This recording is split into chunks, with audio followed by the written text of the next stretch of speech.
And we are live. Ladies and gentlemen, welcome to Toe the Line with me, George Glinsky, joined today by my good friend, Mason Shaw. How are we doing, my man? All good, thanks, George. How are you, buddy? Yeah, good, man. Good. Here in Cardiff at university. Nice, actually, to get the week, to come to the weekend so I can get back to doing interviews, get back to doing what I love. And speaking to you, Mason, obviously we've spoken quite a few times now, 4 or 5 interviews in the bag, but no more important than this one. Obviously, you fought Daniel Lerwell previously at BKB 22. It didn't go your way. The world title was on the line. I wonder where you're at right now. You've been in a difficult position. Obviously, we'll note this, unfortunately, but 3 of your last 4 have been defeats. Your last 2 have been defeats. Where are you at mentally right now coming into this fight against Lawrence Tracey? It may seem weird to some people, you know what I mean? My mindset's not changed in the slightest. And I think the more fights people have in BKB, they'll start to maybe realise that, rather than some of the guys with 1 or 2 or fight here and there, you know what I mean? It's a sport, it's hard to stay on top, or it's hard to be persistent. Like, anything can happen, man. Anything can happen, and a fight can change in an instant. Most people know that. Also, I don't think no 2 fights are the same. You can almost match people again and again and again, and you're probably going to get a slightly different result each time, as long as it's not a complete one-sided affair. I don't really think there's another sport like it at the minute with that kind of, you know what I mean, changeover, or where the tide can turn a little bit, I guess. A really, really unpredictable sport. And, you know, we were talking about this fight with Daniel Lerwell going the distance. Everyone was thinking about, 7 rounds, a big war, and it ended so quickly. So from your perspective, what do you feel went wrong? I know it's such a common question, and I know it's really hard to articulate after suffering a defeat of that magnitude, but what do you feel was the decider in that fight? Well, mainly the shot I took, to be honest. I think the uppercut, my eye was mangled, to be honest. So that to happen so early was obviously devastating for me. End of the first round and that happening, it was sort of brewing into a nice fight. But yeah, I think it's hard, man. It is real hard. Like, I'm a boxer. I like to box. I like to look slick. I like to move. I feel like probably for the last 2 fights, I've almost been a little bit tuned up in the head and ready to have it out a bit too much, maybe. Like, that's probably my only downfall I can see myself. Without sounding like I'm looking for sympathy or anything else, like, a lot of it I think is hard luck as well. You know what I mean? I've been in there with 2 of the best guys there is. And to get the same eye damage twice, you know what I mean?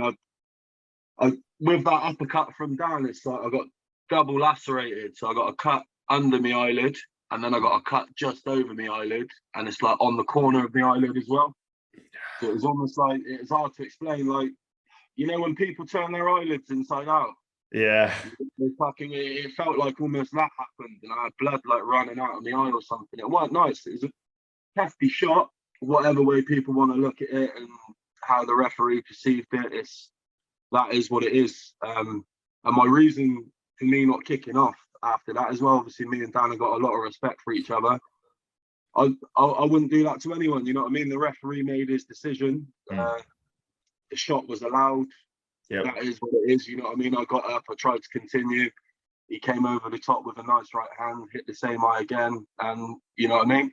I tried getting up after that. This is one thing I will say. I did not call off no fight. No. There was no me looking at the referee or me looking at my corner saying I did not want it. Like that did not happen. I was staring at Matt Pitt in my corner. He goes, "How's your eye? Can you see out of it?" I said, "Not really." I've turned around and Clive's already waved it. You know what I mean? It's silly. I would have carried on. And everyone, well, most people know that. But when people say about body language and stuff, you prepare yourself 14 weeks for a 7-round fight, and then your eye gets writ off in like 1 minute and 30 seconds. What kind of body language are you meant to show? You know what I mean? True. But that's one of them. That's credit to Dan as well. You know what I mean? It's hard. I ain't going to stand there and slate him, or it'd be pointless me saying, "Oh, well, it was an illegal shot. Let's run it back now," when my eyes needed time to heal. There's other people in the pipeline for him to fight. It made no sense for me to be bitter about it and try and get another fight out of it, really. So we rebuild, we go again, and hopefully results different this time round. Yeah, I mean, overcoming a loss is really key, and acceptance is very key. And it's very humble of you to accept the defeat in that sense, because obviously there was a bit of hitting and holding. It's a bit dubious, you know. I know you don't want that to be said, but it is a point to be made. But you know, you're coming back now. You're back in the title picture, a British title fight against Lawrence Tracey. Is there an element of wanting to prove that you're at this level, that you can win a title, having unfortunately fallen at that hurdle so many times now? Yeah, definitely, mate. Without a doubt, obviously it would be a dream to get my name there more than anything. And it's not even really to have a belt and parade a belt around now. I want my name in history on that fucking slab, you know what I mean? That's what I want more than anything. It's not, oh, I want a belt, I want to be called myself this. It's not that. Like, I need to get my name down there on paper now. Definitely. And you know, I don't want to emphasize losses, but you know, having faced those losses and those defeats, have you noticed any change in support? Because often when you suffer losses, they always say that the people in your dressing room are the people that really care, and after a win there's loads of people, everyone wants to be your friend, and when you're losing it's really just you, your significant other, and maybe your coaches. Have you noticed a drop-off at all in support in those defeats? I wouldn't really say a drop-off in support, no. Yeah. I think the BKB fans, to be honest, are amazing. Like, after every show, whether you win, lose, draw, people you don't even know, you know what I mean? The respect levels are there. So that, it helps swallow the bitter pill of defeat, I guess. But at the same time, me and my team have spoke about things. Like, we've sat down and we've said, is this what you want to do? Like, do we want to have another bash at it? Do we want to take another route and try something else? You know what I mean? I'm still young. But yeah, I've made my decision on that a long time ago, and you know what I mean, we go again. Definitely. That's the last negative question. We're going positive. That's all right, my man. It's all good. Yeah, so Lawrence Tracey, your opponent for the 20th of November, he's made a lot of comments. He believes he's tailor-made for bare-knuckle boxing. That was the real key takeaway from our interview and afterwards as well. I wonder what you made of his fight against Darren Godfrey. Obviously, you would have been in attendance. I don't know if you watched it live, but I assume you've watched it since. Yeah, I've seen it. I did watch it live, actually. Not just to tune in for that fight, because I never realised we'd be fighting at the time, but I watched the show. It was an okay debut. You know what I mean? I think he did all right. I think Darren done all right. He got to him a few times as well. He worked the inside okay, but you know what I mean? It's not to win like that and then say, oh, I'm made for this after a win against the guy, no offense to Darren, who hasn't had a win in BKB yet. Yeah. It's not really, you know what I mean? I beat a 4-0 Mickey Parker in my debut. Like, that's the reason I got myself a title shot, because he was lined up for a title. So I beat a 4-0 Mickey Parker. He's gone and fought no one really, to be honest. Like, and I'm tailor-made for this. Well, we'll see. Do you feel like he's deserving of this title shot? Obviously, he's had one fight. He's beaten a middling level contender. Do you feel he's worthy of a British title shot? Sorry, buddy. Say that again. I've said something at the door. As I say, do you believe that he's worthy of this title shot? Obviously, he's 1-0. He's had the one fight, and he's fighting a middling level contender in Darren Godfrey. Do you feel like this is the right fight for him, fighting you for a British title? No. I feel like he's got to earn his place a little bit more. You know what I mean? He's kind of not jumping the queue, but I think he's had a lot of smoke blown up his ass after that last win. And he'll soon know. If Darren Godfrey can get to him with a jab and split his head open, you know what I mean? Like, there's not a chance I'm not going to get to him, and his little robot arms ain't going to be hitting me with anything. Like, you know what I mean? He's so stiff. Like, seeing a video of him warming up and his coach just say, oh, brilliant, like, coming forward like this, and you think that's going to, no, mate. You know what I mean? When you start to get hit in these areas around here and shots on your temple and you're not seeing shots coming and you've got someone dancing around you as well and you're getting frustrated, then we'll see if he's made for this. Because, yeah, you know what I mean? He ain't done nothing yet. Is it a case of testing those intangibles? Obviously, we know that you're ultra tough. I mean, the Dorian Darch fight alone, getting up, I think it was 3 times. I keep saying the wrong number. I believe it was 3 times. You kept getting up against a heavyweight and you literally never gave in. Never gave in against one of the hardest punchers, one of the biggest guys you've ever faced. You never gave in. Is this fight about testing what Lawrence Tracey is made of, his genetic makeup? Can he fight better? I think it will show. Yeah, like it's his chance to prove himself, really. Like, definitely. It's one of those. I almost feel like I can go in this fight and scrap if I really wanted to, and just fucking balls to the wall and go for it. And I feel like we could have a good tear up, and I'd still win. But boxing IQ, like, my levels of boxing are 100 times to what his are. Like, no disrespect. I know he comes from a good gym. He's got a good team. You know what I mean? I'm 2-time Western Counties champion. I've had nearly 80 competitive fights boxing. Like, we're talking boxing, not MMA, and I've had a few brawls here and there.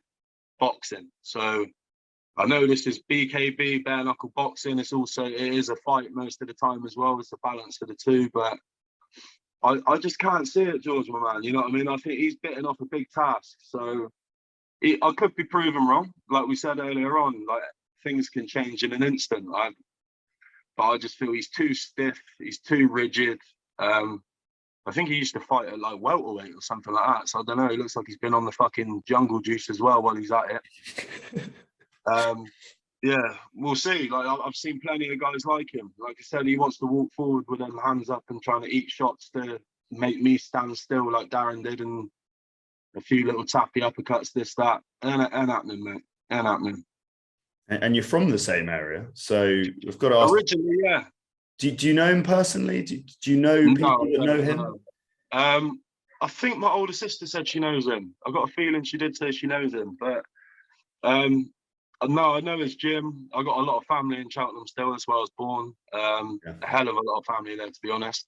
But apart from that, I moved away when I was quite young, so it is my hometown. But you know what I mean, I've grown up in Somerset. That's where I class as being raised. So yeah. Does that add a bit of an edge? You know, some bragging rights, a local derby. Does that add a bit of fire, a bit of tension into the mix? A little bit, I guess. Yeah, a little bit. I don't want to be beat either way, but yeah, I can't remember. Gloucestershire, and yeah, I suppose it was. It's next door. Yeah, man. Yeah, definitely. So coming into this fight, it's I want to say your 8th fight in Bare-Knuckle. Am I correct in saying that? Yeah, I think that's right. Wait, no, it's 9th. 9th. Yeah, we'll be my 9th. Yeah. Your 9th fight. You know, you're the man coming in with the experience. You're the man coming in with the boxing credentials. How do you see this fight playing out? Obviously, there's a massive boxing advantage against a pressure fighter, a mixed martial arts fighter. What will be the result? Whatever I want to be, really. I think I'll sting him a little bit, move around a little bit, frustrate him a little bit, and I think I'll put it on him and I'll stop him.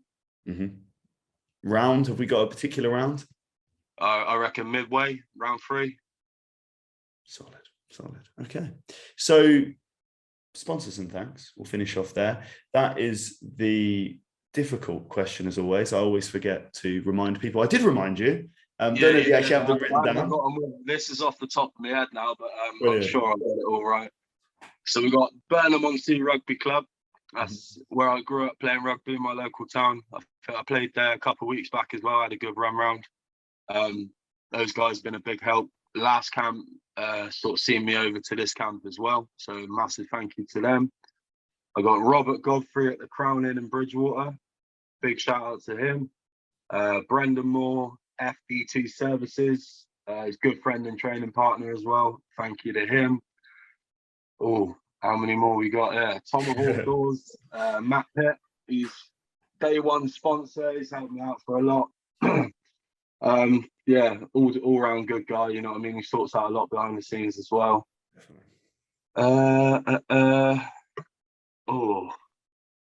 I feel like I have forgot someone now, you know what, George, but I think Well, that's about it. if anyone has been forgotten, we'll stick them in the comments below. Another thing I forget to do regularly, but we will definitely get that done. I Mason, think that is it, my man. I think so. brilliant, brilliant. Well, thank you so much for your time, mate. Really looking forward to seeing you in November. And yeah, I just want to say before we actually close off that this fight was a bit of personal matchmaking from George Galinsky, so you can thank me. Top man, top man. I'm Brilliant. glad to be back on the card, and obviously thank Jim and Joe for another opportunity as well. So forever grateful, and everyone knows I'm going to come in and I'm going to bring the business. Definitely, definitely, Mason. Sure. Thank you for your time. Cheers, buddy. Thank you.